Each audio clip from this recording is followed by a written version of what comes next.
नमस्कार, बहुत बहुत स्वागत है आपका क्राइम तक पर। मैं हूं फर्रुख हैदर और मेरे साथ हैं चिराग गोठी। आज हम बात करने जा रहे हैं पुणे के चिंचवाड़ा, एक जगह है वहां पुणे में, वहां की। और वहां पे एक मुन्ना भाई पकड़े गए हैं। इनफैक्ट वो पकड़े नहीं गए, उनका एक मास्क पकड़ा गया है जिसके ज़रिए से वो पुलिस सेवा में भर्ती में शामिल होने गए थे उसके रिटन एग्ज़ाम के लिए, और वो मास्क में नकल करने का सारा सामान ले गए थे। ये मास्क पकड़ा गया है पुलिस सेवा एग्ज़ाम के दौरान। वहाँ पे एक लड़का एग्ज़ाम में एंट्री लेने की कोशिश कर रहा था, तभी पुलिस वाले को शक हुआ कि इसका मास्क थोड़ा सा हैवी वेट लग रहा है। तो उसने उससे बोला कि भाई ये मास्क हटाओ, मैं तुम्हें देखना चाहता हूँ। तो उसको लगा कि वो पकड़ जाएगा, इसलिए उसने वहाँ से भागने की कोशिश की, ये कहते हुए कि मैं अपना एडमिट कार्ड अपने घर में भूल गया हूँ। पुलिस को शक था, इसलिए पुलिस ने फ़ौरन उसके मास्क पे हाथ मारा और मास्क छीन लिया, लड़का भाग गया। और जब मास्क को देखा गया तो उसके अंदर बैटरी थी, सिम था और कैमरा था। यानी कि पूरा मोबाइल को उसने अलग अलग टुकड़ों में उसमें सेट कर रखा था ताकि वो उसके ज़रिए से नकल कर सके। तो ये पुणे का मामला है। इस मामले में लड़का तो फरार हो गया है, लेकिन सवाल ये खड़ा हो रहा है कि वो किस तरह से वो नकल करता। अगर वो चला भी जाता तो वो किस तरह से नकल करता। तो उसमें कहानी ये थी कि उसने ब्लूटूथ के ज़रिए से जो उसके जिससे उसने सेटिंग की थी उससे अपनी बात कर रखी थी। कैमरे के ज़रिए से सवाल वहाँ तक जाता और एक छोटे से हेडफोन डिवाइस के ज़रिए वो उसको उसका जवाब देता। मतलब ऑडियो मिलता उसको, ऑडियो मिलता कि हाँ भाई, वो कैमरा सवाल को रिकॉर्ड करता, सवाल ट्रांसमिट होता उस बंदे को जो दूसरी जगह बैठा है इसको जवाब देने के लिए। वो उस सवाल को पढ़ता, उसका जवाब वो उसको कान में ईयरफोन के ज़रिए वो जवाब लिखाता, और इस तरह से उसकी पुलिस सेवा में कम से कम रिटन क्लियर हो जाता। आगे इंटरव्यू का तो पता नहीं, लेकिन कम से कम रिटन क्लियर हो जाता। ये मुन्ना भाई स्टाइल है। जैसे आपने देखा कि मुन्ना भाई MBBS में कैसे संजय दत्त ने एयरफोन के ज़रिए से अपनी MBBS की परीक्षा पास की थी। उस मुन्ना भाई फिल्म में इतने बड़े बड़े मैसेज हैं, लोग उसको छोड़ के इस मैसेज को अक्सर उठाते हैं, चाहे वो बिहार का मामला हो, राजस्थान का मामला हो और अब महाराष्ट्र का मामला हो। यहाँ पे ये देखा गया है कि किस तरह से मुन्ना भाई स्टाइल में लोग नकल कर रहे हैं। आपका क्या कहना है चिराग जी इसमें?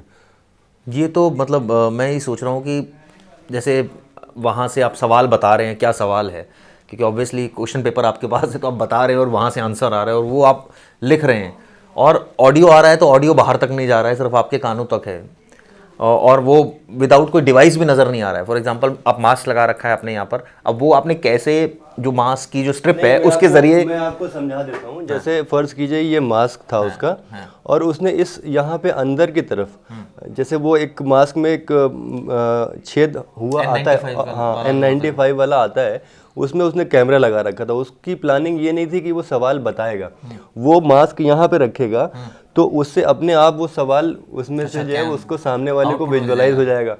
तो उस तरीके से वो उसको पढ़ेगा और उसका जवाब वो देगा। यानी कि वो बिना बोले क्या उसके पास क्वेश्चन तो चला गया, लेकिन आंसर जो वो देगा वो किस फॉर्म में देगा? वो तो या तो ऑडियो फॉर्म में देगा। ऑडियो फॉर्म में देगा, ईयरफोन लगाओगे। अच्छा, ईयरफोन कैसे लगा होगा? वो एक बहुत छोटी सी डिवाइस आती है आजकल, वो आपके कान में लग जाती है, विदाउट लीड। तो होता क्या है कि मास्क, जैसे प्रधानमंत्री ने कहा कि कोरोना एक आपदा है और हमको इसको अवसर में बदलना है, तो जो ये लड़के हैं, मतलब जो एग्ज़ाम देने जा रहे हैं, उन्होंने कोरोना की आड़ में, यानी क्योंकि कोरोना प्रोटोकॉल के दौरान आपको, जब आप कई लोग इकट्ठा होते हैं तो आपको मास्क पहनना ज़रूरी है, लिहाजा इस एग्ज़ाम में भी मास्क पहनना ज़रूरी था। और उस लड़के ने इस आपदा को अपना अवसर बनाया और उसी मास्क में अपनी नकल का सारा इंतज़ाम कर लिया। इतना तो वो बेचारा पढ़ने में अगर दिमाग लगाता तो कुछ भला हो जाता। हाँ, भला तो नहीं हुआ, पता चल गया कौन है, ऑब्वियसली अब सारे प्रोसेस होगा। हालांकि वो लड़का फरार है, मैं आपको बता दूं, लड़का फरार है। पुलिस ने उसके सिम के ज़रिए से उसकी पहचान कर ली है। उसके घर वालों के ज़रिए उसको ये बताने की कोशिश की जा रही है कि तुम अगर खुद सरेंडर कर दोगे तो सज़ा कम होएगी, और अगर हम पकड़ते हैं तो फिर हम चार्जशीट तगड़ी बनाएंगे। तो इस तरह से ये पूरा मामला है।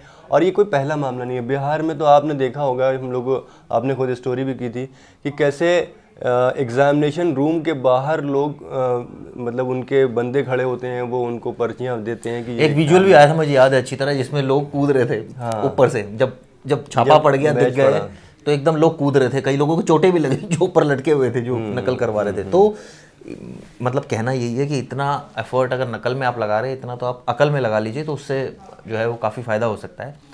इस मामले में चूंकि एक यूनिक मॉडस ऑपरेंडी थी, मास्क का इस्तेमाल किया गया, क्योंकि ऑब्वियसली अभी तो एक सबसे मैंडेटरी चीज़ है तो सैनिटाइज़र है, मास्क है, तो उनको लगा कि मास्क ही क्यों ना उसका अवसर बनाया जाए, और इसी बेसिस पर उन्होंने वहाँ पर सब कैमरा फिट किया, सिम लगाया, आउटपुट जो है वहाँ गया, वहाँ से आंसर आया, वो भी आपकी कान में आ रहा है, और वो धीरे धीरे आ रहा होगा और उसी पेस में आप लिख भी रहे होगे उसको। तो ये कोशिश ये थी, लेकिन ये कोशिश नाकाम हो गई। लेकिन इसमें एक बात मुझे ये भी कहना है कि इस तरह की जैसे पुलिस सेवा हो गई या बाकी जो एग्ज़ाम होते हैं, क्लर्क के एग्ज़ाम हो गए या पीओ के एग्ज़ाम हो गए, इसमें इतना ज़्यादा कट थ्रोट कंपटीशन है कि आपको एक एक नंबर से आपका सिलेक्शन और रिजेक्शन हो जाता है। तो कई बारी जब लोग बहुत ज़्यादा मेहनत करके भी कुछ अच्छा नतीजा हासिल नहीं करते हैं, तो इस तरह की चीज़ों को वो आजमाने की कोशिश करते हैं। हालांकि इस तरह की चीज़ें उन्हें जेल की सलाखों तक ले जाती हैं और एक सिवाय बदनामी के और उन्हें कुछ मिलता नहीं है।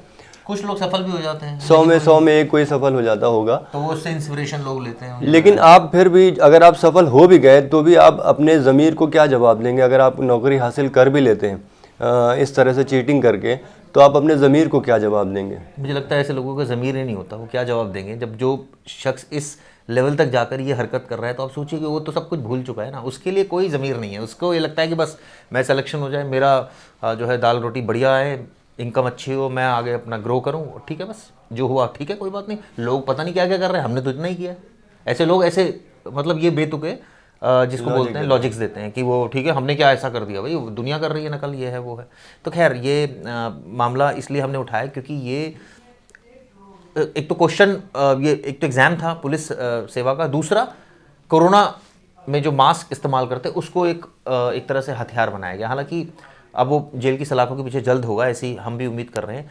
लेकिन दोस्तों, इस तरह की सेवा में अगर आप एक्चुअल में भरना चाहते हैं, आप एग्जाम देते हैं, तो उसको नीट एंड क्लीन तरीके से दीजिए, चाहे जितने भी नंबर आए। हमने भी दिए, चाहे जितने भी नंबर आए, लेकिन हमने कभी चीटिंग का सहारा नहीं लिया, क्योंकि एक तो ये बहुत मुश्किल काम है, मुझे लगता है ये इतना आसान भी नहीं है। मुझे एक सवाल आपसे ये पूछना है कि फ़र्ज़ कीजिए जैसे ये पुलिस सेवा हो गई या मेडिकल सेवा जिसमें डॉक्टरों का एग्ज़ाम होता है, या टीचर के एग्ज़ाम हो गए, ये सारे ऐसी पोस्ट हैं जो समाज की दशा और दिशा तय करते हैं। ये नई पीढ़ी को तैयार करते हैं, उनकी सुरक्षा करते हैं, उनकी रक्षा करते हैं।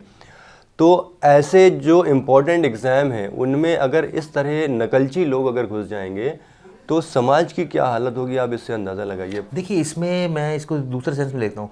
जैसे आप मान लीजिए फॉर एग्जांपल नर्सिंग या डॉक्टर्स पेशा को ले लीजिए, वहाँ पर इतना प्रेशर होता है, वहाँ पर जो लोग क्लैरिकल स्टाफ में हैं, चाहे वो टेक्नीशियंस हैं, चाहे वो और लोअर स्टाफ में, वो आप सोचिए कितना काम कर रहे होते हैं। और कई बार नर्सेज भी बहुत काम कर रही होती, तो वो इरिटेट हो जाती हैं, कई बार ढंग से जवाब भी नहीं देती पेशेंट्स को, उनके तीमारदारों को भी ढंग से जवाब नहीं देता। तो ये तो एक सच्चाई है कि वहाँ प्रेशर होता है, और ये भी एक सच्चाई है वहाँ मोटिवेशन लेवल उस लेवल का नहीं होता। और ये भी सच्चाई कि वहाँ सैलरी भी बहुत कोई आपको यूनिक सैलरी नहीं मिल रही। लेकिन ये आप अपनी इच्छा से हैं, स्वेच्छा से हैं, आपको पता था ये इस जॉब की नेचर क्या है, इस जॉब का वर्क कल्चर क्या होगा।